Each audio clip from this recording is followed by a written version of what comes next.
अब हामीले यो नयाँ च्याप्टर बुकको 37 को ग्रामर जहाँ चाहिँ जागो आधाको बारेमा पढौँ है।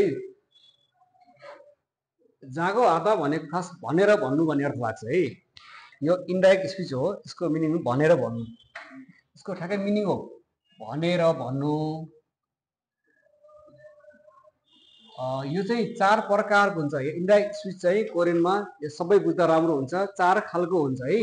यसलाई चाहिँ हामीले के भन्छ भन्दाखेरि खानजप वापप भनिन्छ, बुझ्नुभयो नि। खानजप वापप भनेको चाहिँ अप्रत्यक्ष कथन। यसको 4वटा रुल हुन्छ। त्यो मध्ये एउटा रुल हो चाहिँ जागो आधा भनेर भन्नु। यो केमा जोडिन्छ भन्दा थोङसाए फुछ क्रियामा टाँसिएर थारुङ सारमी अरू मान्छेले हाम्केसँगै हाजागो गरौँ भनेर चाहिँ योछङ हान अनुरोध गरेको नेम विषयलाई छन्दाल हाल्ते जानकारी गराउँदा सायङ भन्दा प्रयोग गरिन्छ भनेको छ है। 4वटा हुन्छ इन्डाइरेक्ट स्पिचहरू। एउटा चाहिँ जागो आधा भन्छ, एउटा चाहिँ रागो आधा, दागो आधा र न्यागो आधा। यसले जागो आधाको बारे हेर्नु है त। यसले के भन्छ भन्दा गरेर भनेर भन्नु, तर यस्तो गरौँ भनेर भन्नु। ठ्याक्कै मिनिङ के भयो भन्दाखेरि गरौँ भनेर भन्नु है। यो अर्काको बोली बोल्दाखेरि 4 खालको हुन्छ। एउटा चाहिँ आधे सातो हुन्छ, एउटा प्रश्नवाचक हुन्छ, सामान्य बोलाइ हुन्छ र यस्तो गरौँ।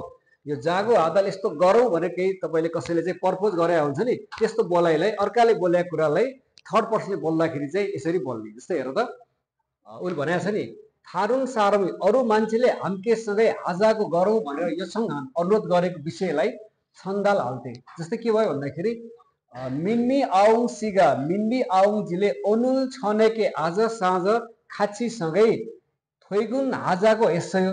थोइगुन हाजा भने ड्युटी अफ, काम छोड्ने। खाची थोइगुन हाजाको सँगै ड्युटी छोडौँ भन्नुभयो। अर्काले सामान्य बोलाइ यस्तो गरौँ भनेको छ भने त्यस्तोलाई जागो आधा भनेर भन्नु, तर गरौँ यस्तो गरौँ भनेर भन्नु।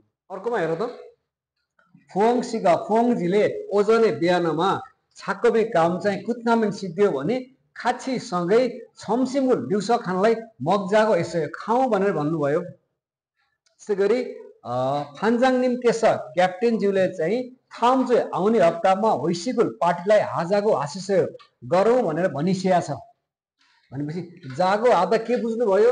यो इन्डाइरेक्ट स्पिच भनेर भन्नु। अरू कुनै व्यक्तिले यस्तो गरौँ भनेर भनेको छ भने उसको बोलाइलाई हामीले चाहिँ सारेर बोल्दा प्रयोग गरिन्छ। जस्तै सनसिङ निमी सरले नेल भोलि इल्चिक खाजाको हिस्सा भोलि अलि चाँडै जाउँ भन्नुभएको छ। यसरी बुझ्यो नि, भनेर भन्नु, तर कस्तो बेला भन्नु? केही कुरा प्रस्ताव गरेछ भने त्यस्तो बोलाइ